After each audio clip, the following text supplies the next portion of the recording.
presidente da Comissão da Mulher, e também da doutora Sandra, Comissão de Direito dos Animais, aqui presentes hoje também no nosso evento. Eu gostaria de chamar agora a nossa segunda palestrante, doutora Ana Lívia Ribeiro. Ela é advogada com mais de 10 anos de atuação em Direito Imobiliário, mestre em Direito pela Universidade Presbiteriana Mackenzie, especialista em Direito Notarial e Registral Imobiliário pela Escola Paulista de Direito e graduada em Direito pela PUC. Ela é presidente da Comissão Especial de Direito Imobiliário da OAB de São Paulo, no triênio 2022-2024, e autora do livro Racismo Estrutural e Aquisição de Propriedade. Ela vai falar sobre a Lei Federal 14.382 de 2022 e o princípio da concentração de atos na matrícula do imóvel. Doutora, por favor.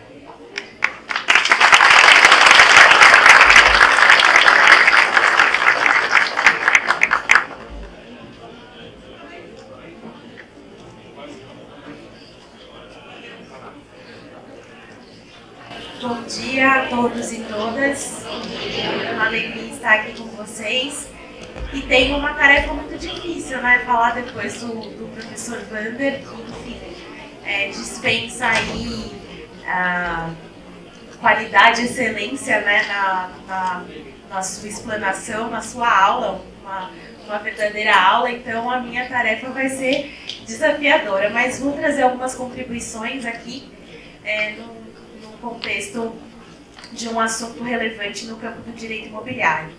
Primeiramente, eu gostaria de agradecer novamente o convite na pessoa da doutora Andressa, agradecer o convite da subseção, uma alegria estar aqui e, enquanto presidente da Comissão de Direito Imobiliário da OAB São Paulo, também agradeço a oportunidade e indico que a seccional, né, na perspectiva da Comissão de Direito Imobiliário, está aberta a trocar com a subseção de Taboão da Serra, seja na Comissão de Direito Condominial, na Comissão de Direito Imobiliário, enfim.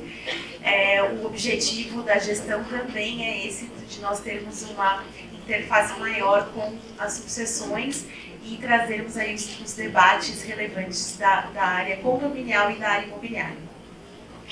Aproveitando o que o Dr. Vander colocou aqui, né, em relação ao direito condominial, eu entendo que antes da gente falar propriamente do assunto, é importante colocar, enfim, né, trazer essa perspectiva do direito imobiliário, que assim como o direito condominial, ele integra o ramo do direito privado. Contudo, ele é um ramo que ele acaba trazendo aí peculiaridades, né, que demandam do profissional do direito, de nós, advogados e advogadas, um conhecimento que vai além do direito civil, né? Nós temos que manejar aí outras áreas do direito para que a gente possa ter uma atuação, enfim, mais efetiva, mais assertiva.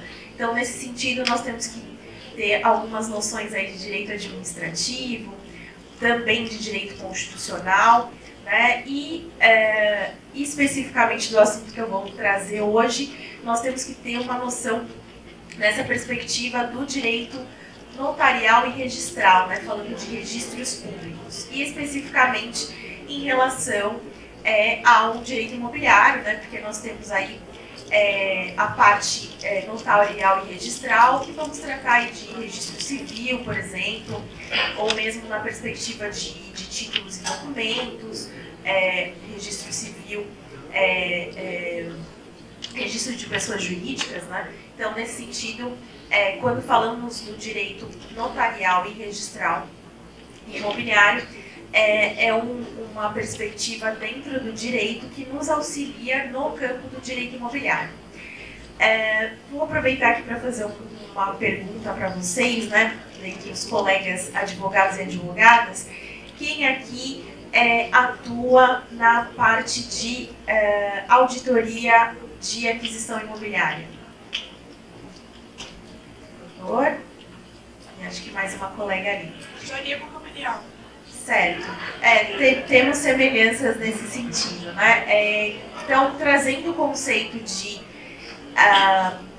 a auditoria, né, a auditoria imobiliária para aquisição, ou mesmo nessa perspectiva da auditoria condominial, o ponto central dessa atividade jurídica envolve buscar, na verdade, né, uma segurança jurídica para os negócios imobiliários. Eu falei numa perspectiva de auditoria jurídica para aquisição, a famosa due diligence, né, como muitos falam, mas não precisa ser somente da aquisição imobiliária, né? Nós temos vários negócios imobiliários que envolvem aí a transferência de direitos aquisitivos, outras formas, né, dos direitos reais, não só a aquisição em si, não só a compra e venda em si, mas nós temos outras modalidades que demandam uma análise prévia da situação jurídica do imóvel, e aí não só a situação jurídica, mas vamos falar mais sobre essa parte, a situação jurídica do imóvel e também a perspectiva dos seus proprietários, né, dos seus atuais proprietários, daquelas pessoas que, no caso, podem estar vendendo, ou são partes que têm aí direitos sobre esse imóvel. E nesse sentido, nós tivemos uma legislação, a 13.097 de 2015, que trouxe aí um princípio que nós tínhamos apenas na doutrina, que se chama o princípio da concentração dos atos na matrícula.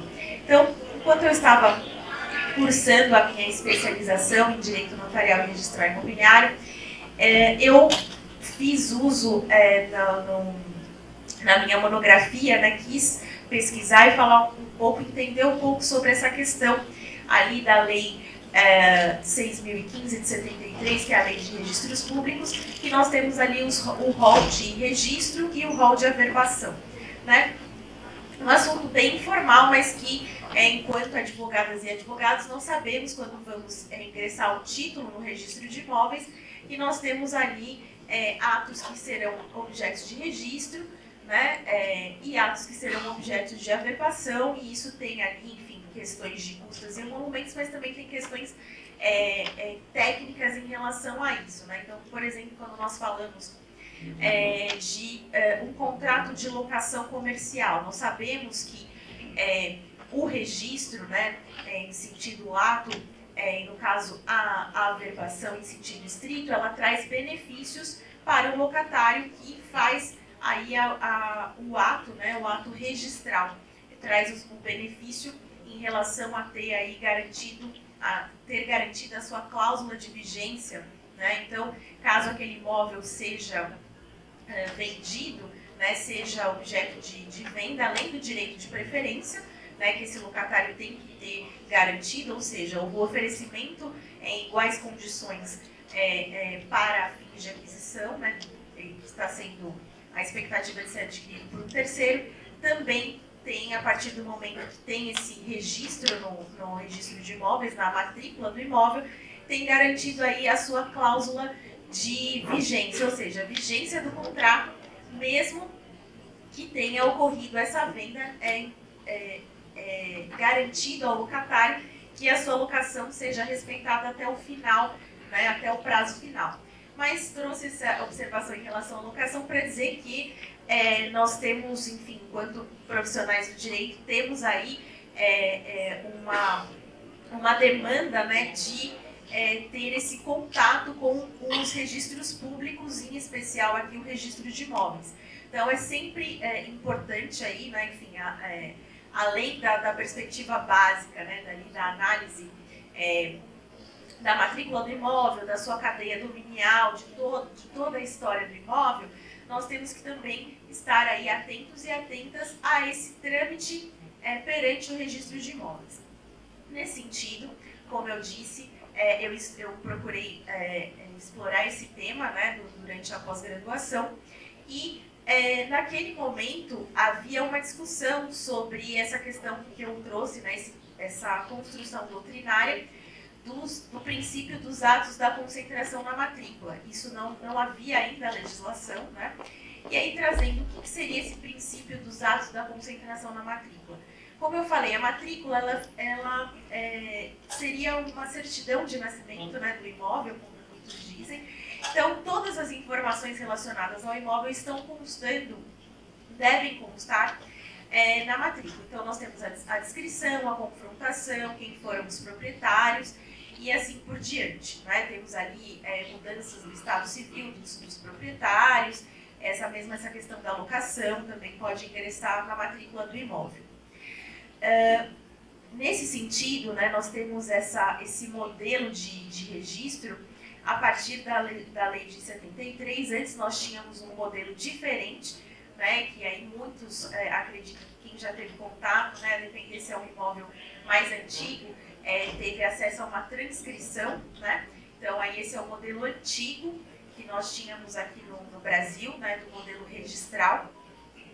E nesse sentido, por vezes, nós temos contato com a transcrição, né? Seja se nós estamos, principalmente para os credores, né? Ou seja, credores, fiquem atentos, averbem, né, na matrícula do imóvel, ali, uma averbação premonitória, que nós falamos que tem no Código de Processo Civil, ou seja, indique que há uma ação, que há uma execução, né, que está visando ali a satisfação do seu crédito. Por quê? Porque se você não fizer isso e ocorrer a transferência desse imóvel, você pode ter aí impactado a possibilidade de executar esse bem. Né? Então, a Lei 13.097 de 2015, inclusive, ela estabeleceu um prazo para que os credores fizessem essas averbações, né, nos imóveis aí dos devedores.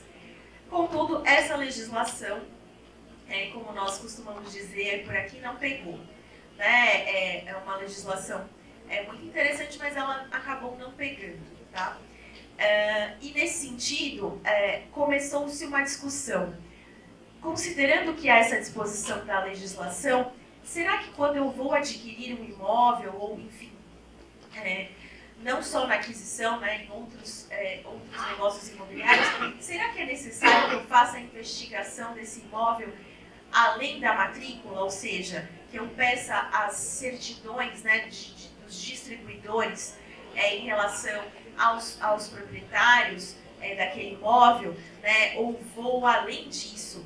Se esses proprietários têm empresa, será que eu preciso também fazer ali a análise dessas certidões dessa empresa?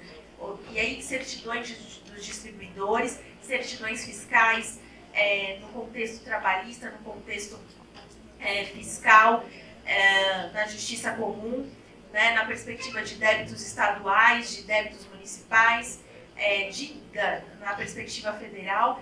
Então, começou-se uma discussão em relação a isso. Porque nós tínhamos aí, no contexto do próprio STJ, um indicativo da necessidade de comprovação, né, desse terceiro de boa-fé, que ele tomou ali todas as precauções no momento de celebração daquele negócio imobiliário e que ele minimamente investigou ali todo aquele contexto antes de fazer aquela aquisição, né? E aí nós estamos falando principalmente no contexto de uma posterior identificação de uma fraude à execução ou mesmo fraude contra credores. Será que aquele adquirente, enfim, né, fez uso aí dessa análise, analisou as certidões ali, identificou algum processo judicial ou mesmo numa perspectiva administrativa que poderia impactar aquele imóvel? Então, havia já essa tendência de que é necessário, né, e aí aquela questão muito de nós aqui, profissionais do direito, né, o que o homem médio faria, né, ou seja, quais os cuidados que ele tomaria. E a praxe sempre foi, né, e aí no contexto, os corretores e as corretoras também bem sabem, a utilização disso, né, do pedido dessas certidões, da expedição dessas certidões, né. Então, no momento ali do início do negócio, né, da celebração do compromisso de compra e venda, já constando ali o rol de documentos necessários a serem disponibilizados para o comprador, para a parte compradora. Também no contexto, né, isso falando de imóveis já construídos, mas nos imóveis a construir também, né, entendendo ali quem é aquela construtora, qual é esse imóvel, já tem ali o registro do memorial de incorporação para fins da comercialização. Então, nesse sentido, a praxe sempre foi essa. A Lei 13.097 propõe o quê? Né? Ela traz de uma forma implícita, né? Que não seria necessário toda essa condução da obtenção dessas certidões.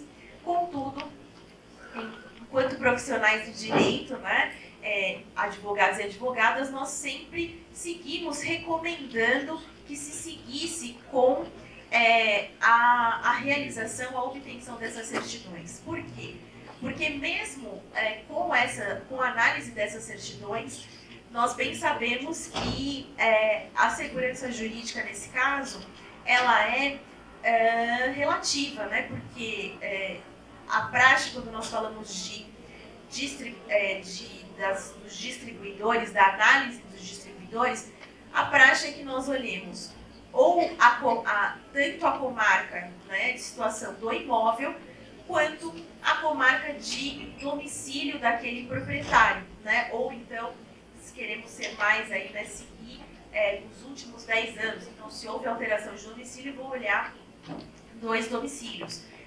E, nesse sentido, podemos ter aí ações em outras comarcas, né? E nós temos aí, é impossível fazer uma due diligence que abarque aí todas as comarcas do país, né? É inviável em termos financeiros, em termos de logística e enfim, do prazo, para que esse negócio imobiliário se concretize e ocorra. Então, nós já tínhamos um cenário de uma segurança jurídica que tinha sua relativização por conta desse risco de termos aí uma surpresa depois da aquisição, né? E isso é um desafio aí para os advogados e as advogadas. Obviamente que na perspectiva contratual, né, e dentro do direito civil, nós temos aí ferramentas, né, caso isso aconteça, para, enfim, seguir aí com o equilíbrio da relação contratual que foi estabelecida. Contudo, de fato, nós temos aí sempre existiu um risco em relação a essa análise que era feita. Passando da Lei 13.097, como eu disse, que foi uma legislação que acabou não pegando, né? Nós temos a legislação de 2022, né, que foi a legislação que estabeleceu a perspectiva, né, do registro eletrônico, né, do SERP, e também trouxe em um dos seus artigos a indicação da desnecessidade do pedido das certidões, né, de constar ali todas as certidões, enfim, que são solicitadas nessa perspectiva da auditoria, né, sem prejuízo das certidões que já devem constar na perspectiva da escritura, né, porque nós temos aí algumas certidões que são obrigatórias no momento de lavratura de uma escritura pública, seja de compra e venda, mas e outras escrituras que envolvem aí a transferência de direitos reais, direitos aquisitivos sobre imóveis. Então, sem prejuízo dessas certidões específicas, que envolve certidão fiscal, em relação ao imóvel, principalmente a certidão de matrícula e a certidão fiscal. Então, quando estou falando de certidão fiscal, na perspectiva imóveis urbanos, né, certidão negativa de tributos imobiliários, no caso, o IPTU, falando de imóvel rural, estamos falando de ITBI. Então, nesse sentido, segue obrigatório, né, no momento da celebração, apresentar essa documentação relacionada à certidão de matrícula atualizada e as certidões fiscais referentes ao imóvel.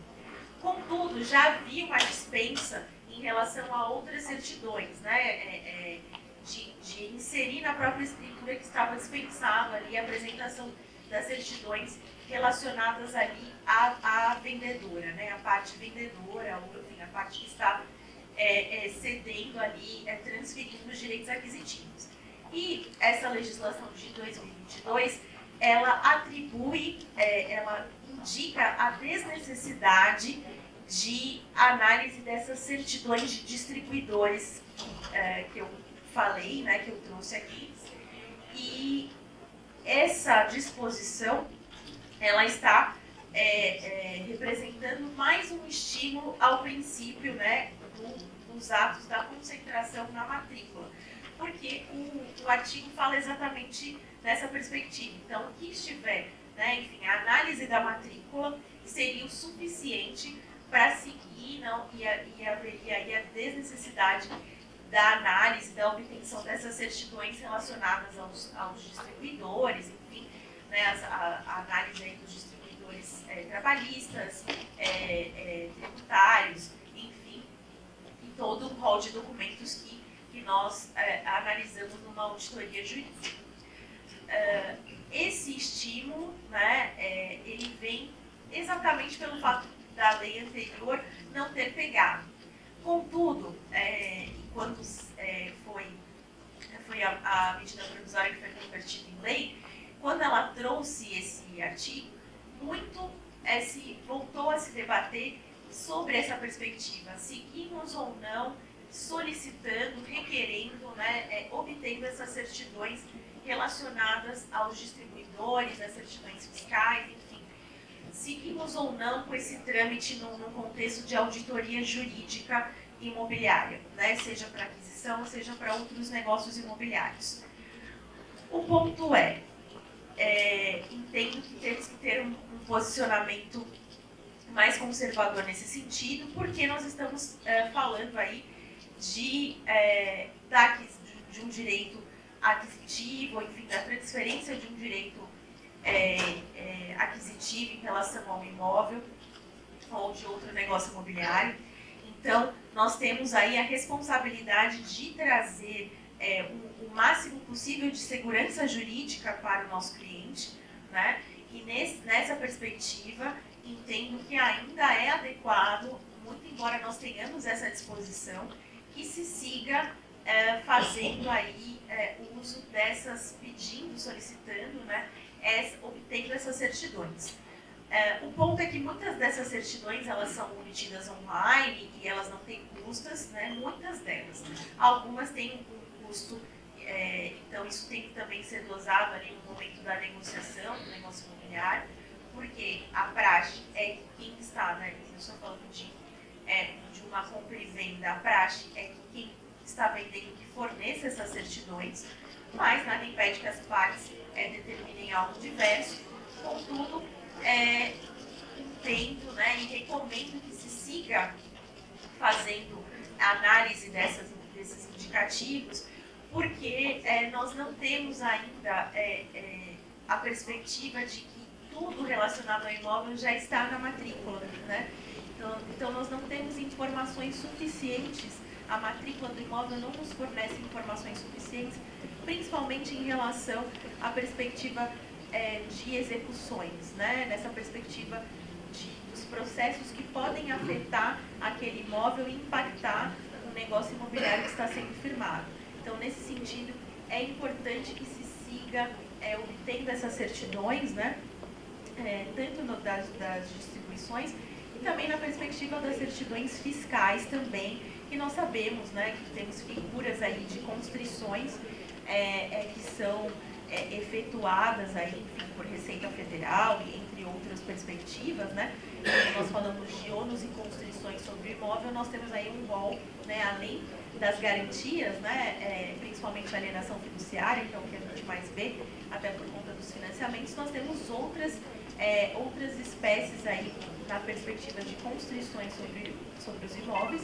Então, além da penhora, né, além do arresto, enfim, nós temos outras modalidades de constrições que podem impactar no imóvel, né? Então, nesse sentido, é muito importante que se siga com essas análises, né? E aí, trazendo para o universo condominial, entendo que na perspectiva da própria execução, né, das cotas condominiais, é interessante fazer uma análise, né, nessa perspectiva da auditoria jurídica, uma análise desse imóvel e uma análise também desse condômino aí inadimplente, para entender também o que é possível, né, sem prejuízo da própria unidade autônoma, mas ali uma análise do que é possível executar, né? Então, nesse sentido também, a utilização da auditoria jurídica pode ser interessante nessa perspectiva de auxiliar no contexto aí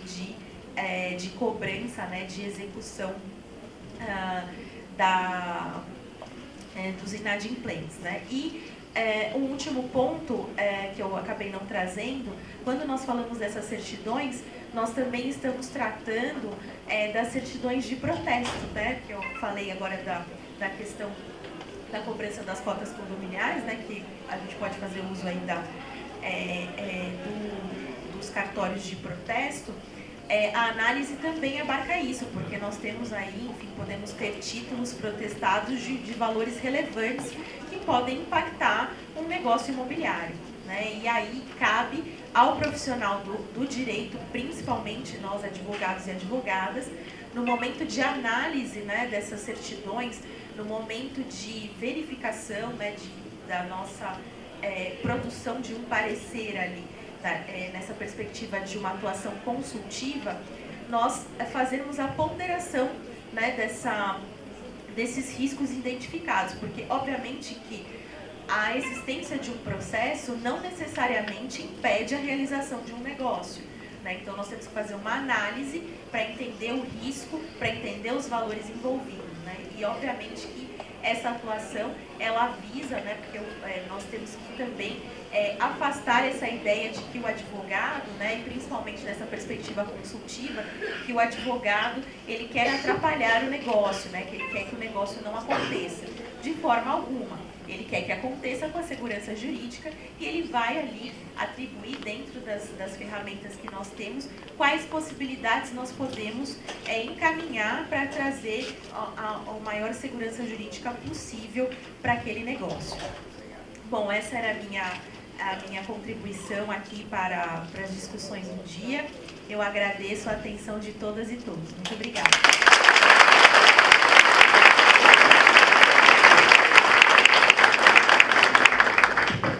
Agradecemos então a dona Ana Lívia, nossa palestrante, e eu gostaria de chamar aqui agora a doutora Maria Aparecida da Luz Gonçalves e a doutora Lucimari Aparecida Ferraz para dar uma lembrancinha. Ah, é? Então, doutora Andressa e doutor Moacir, por favor.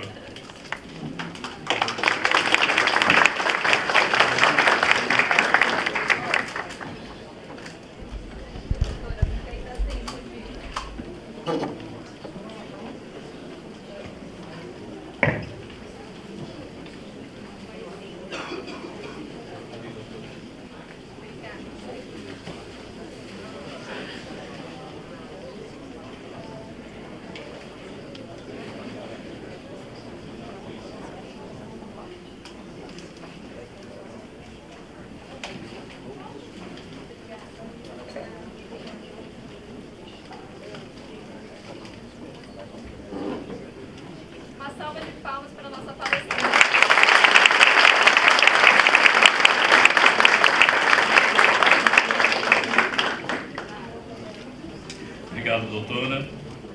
Bom, eu gostaria de chamar aqui, para dar umas palavras com a gente, a dona Tatiane Sartori. Ela é representante aqui da Unifecaf, que tão gentilmente cedeu esse espaço para que a gente pudesse realizar esse evento maravilhoso.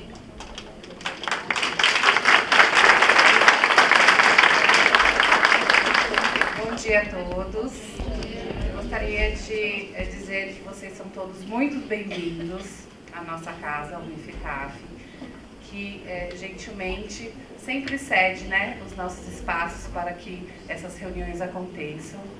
E é isso, não tenho muito o que falar, só dizer que a nossa família Unifecaf fica muito feliz em recebê-los aqui. Fiquem à vontade.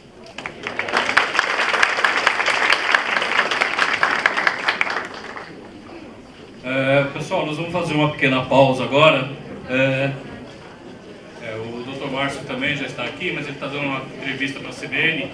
Então a gente vai fazer uma pausa, um cafezinho dos 10 minutos, tomar uma água, um suco e a gente já retorna. Obrigado.